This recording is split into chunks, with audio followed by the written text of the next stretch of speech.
What's going on, everybody? My name is Reed Nicholson, aka Reed Your Realtor, and today I am going to walk you through the exact expectations you should have when purchasing a new home. So let's get into it. So in my last video, I went over the buying process, kind of what goes on throughout it, what the different steps are, and basically just outline the whole buying process in general. In this video, what I want to do is go through the expectations you should have when going through that buying process, or what you should know or kind of just expect in general throughout the buying process. So if you're a new-time home buyer or a first-time home buyer, this video is perfect for you. If you have already been through the buying process and it was a long time ago, then stick around because I'm sure you're going to have some new input and learn some new things here.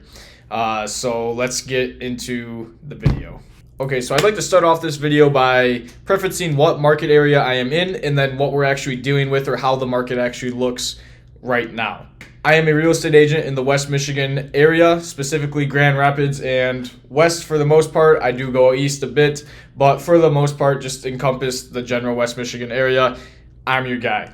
What we're looking at right now, as of the date, which is February 15th, 2022, is a complete and utter seller's market.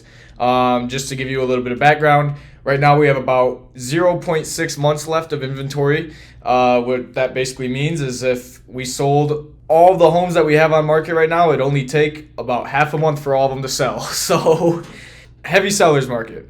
Now, what's that mean for buyers? It means that you're competing against a lot of other buyers, and you're putting in your highest and best offers. Now, you're most likely going to be competing with multiple offers if you are looking at purchasing a home in the Grand Rapids, West Michigan area. That's just a fact with, again, kind of how the supply of homes has been. Now, the competition that looks like on any given home, or when you are looking at submitting an offer, really, it ranges. I've seen anywhere from 50 offers on one home to maybe there only being 2 to 3. Either way, it's a multiple offer situation. You never know what you're going to be dealing with. It really comes down to what's the city you're looking in, what's the price point, and how popular or centric is that city that you are looking in.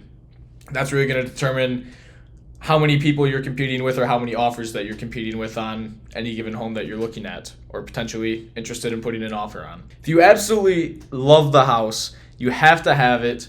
I would highly suggest that if you trust and like your realtor, you listen to their advice. If you want to win in an offer, you're going to have to do your highest and best, and you're going to have to do more than your highest and best. You're going to have to put down the max that you can. You're going to potentially do an escalation or appraisal gap guarantee, and you're basically going to have to buff the crap out of this offer so that it's the best possible thing you can make it. Now, again, that does come back to how competitive is that market area, how many other offers do they have, and things like that. But if you are looking at a home that you absolutely need to have, listen to your realtor. They are most likely not lying to you, especially if you trust them, if you know them, if you've had a good relationship with them. Trust them. They're going to get you the offer that you can best possibly write to hopefully get you into your new home or your new dream home. Okay, the inspection period. This can be a sometimes stressful or just iffy transition in the transaction. Basically what the inspection period is, though, is from offer acceptance to 10 days after. You have that time to get an inspector through the home, get a report, and then decide on from there whether this is really a home that you want to buy or not. That's why I say this could be a sometimes stressful time, because if that inspection report comes back with, hey, that foundation is shot, it's probably not going to be a home you're going to want to buy. So this inspection period kind of gives you the right to back out of the deal if there's some kind of outstanding issue with the home that you didn't know about before putting the offer in. That's a big piece. It has to have not been disclosed from the original offer for you to actually go ahead and say, I want to back out of this because I didn't know that this was here. Nonetheless, though, that's kind of what the inspection period is, and you have 10 days to get all that done. It also opens the door for a lot of different ways for negotiations to go. It can affect the sales price. It can affect how much you end up paying at the end of everything. It can affect how much the seller ends up paying at the end of everything. There's so many different ways the inspection can go, and really it all depends on how it comes back. Okay, so once you've found a home that you actually want to go see, and you're going to look at it with your realtor, there's a few things that you might want to watch out for while you're at the home that you might be able to kind of guide and judge that the inspector might ping, or that he's going to be looking for. I'm going to give you the things that the inspector looks for so that you have the expectation of what to look for when you're on that appointment. So here's the main outstanding outliers that most inspectors are going to look for, and then as well as kind of the biggest things that are going to end up dinging you in the long run, or the seller, kind of however the negotiations work out if these things are an issue. But the first one is you're going to want to look out for the age and condition of the roof, the furnace, the AC unit, the water heater. Water heater is not as big a deal. It's not as of an expensive fix, but definitely the AC unit, the furnace, and the roof. Those are some major fixes that you are going to want to make sure are in tip-top condition. Otherwise, you're going to want to have a game plan with your realtor on how you guys go about working on that. Maybe you do a home warranty. Maybe you get the seller to replace one of them. However it goes, those are just some things that you want to look out for, and the expectation to have that if it looks older, it probably is, and hopefully the inspector gives you that exact date of how old each of those parts are. Now, the other big one that you want to look out for is the foundation. I kind of alluded to this earlier in the video, but if you got major cracks in the foundation, or the inspector comes back and says there's issues with the foundation, depending on how bad you wanted the house, it might not be the house for you. Foundational issues are major issues. They're not something that anybody wants to have to deal with, and that is another big thing that the inspector is going to be looking at when he goes out to the house and does his inspection. So your expectations should be, one, when you're at the showing, looking, seeing if you can find any major cracks or whatnot. Little tiny fraction cracks, it's not a huge deal. Those are natural. But everything else, or anything else that's just super outstanding, or you don't think looks right or shouldn't be there, that'd be a good expectation to have. Well, maybe have your realtor allude to the inspector that could be an issue, or get it out to the inspector, or if you're at the inspection with the inspector, let them know. That would just be a great way to kind of avoid, one, any major issues, and two, just be on the ball with everything. Now, one of the other things that you can expect your inspector to come back with is, and this can vary, some inspectors will include this with the inspection. Some of these are additional inspections or tests or whatnot with the actual inspection of the home.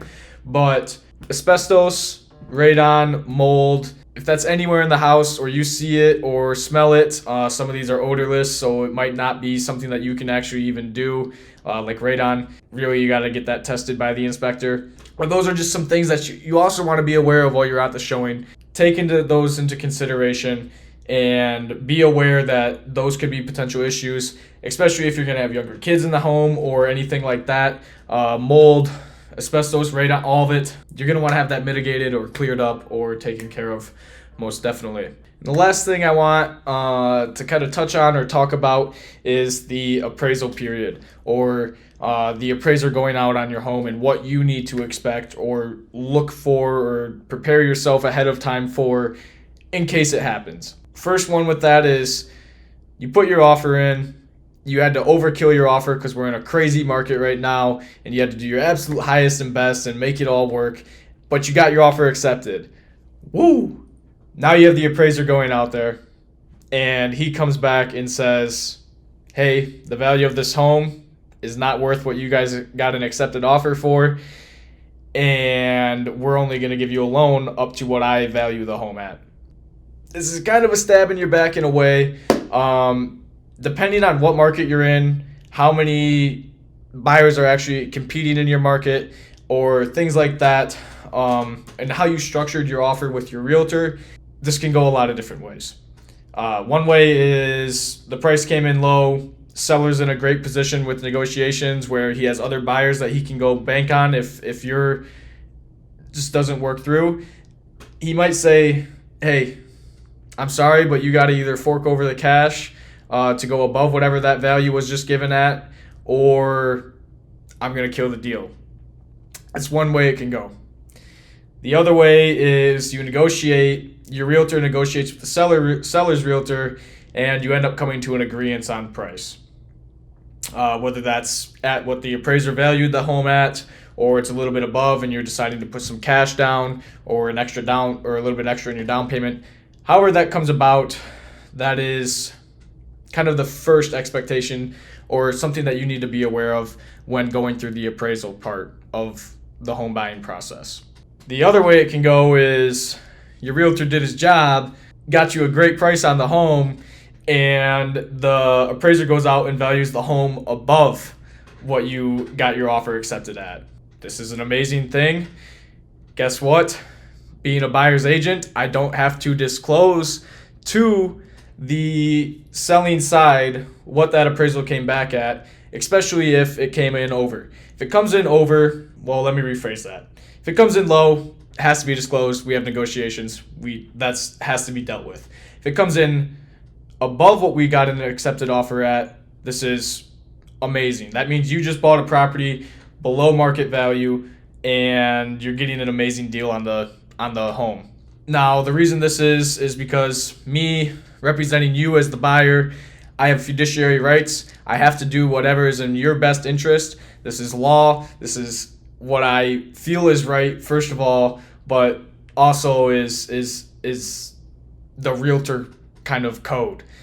Basically, if your offer comes in above the asking price, all we have to tell the selling side is that the appraisal came to value, and if there's anything else the appraisal required, we'll do those things or we'll negotiate those things.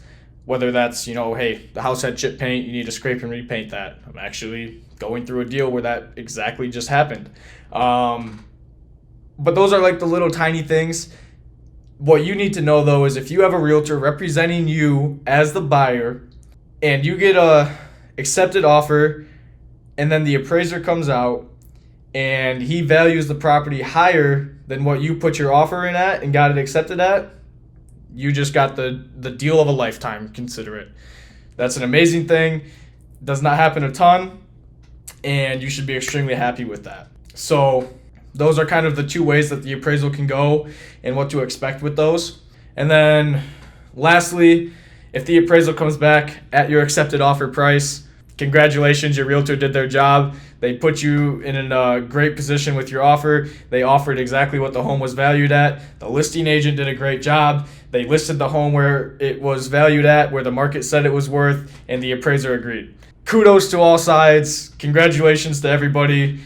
You don't have to worry about negotiations. You don't have to worry about anything else.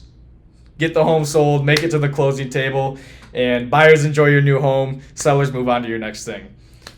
That's how that one goes. That one's preferred. That one makes it very smooth to the closing table and a little bit more of a simpler process.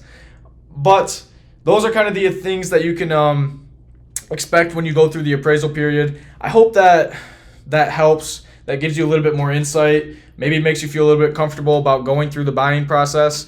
But nonetheless, I hope everything I talked about in this video either gave you some new insight, taught you something new, or maybe jogged your memory on something that you already knew.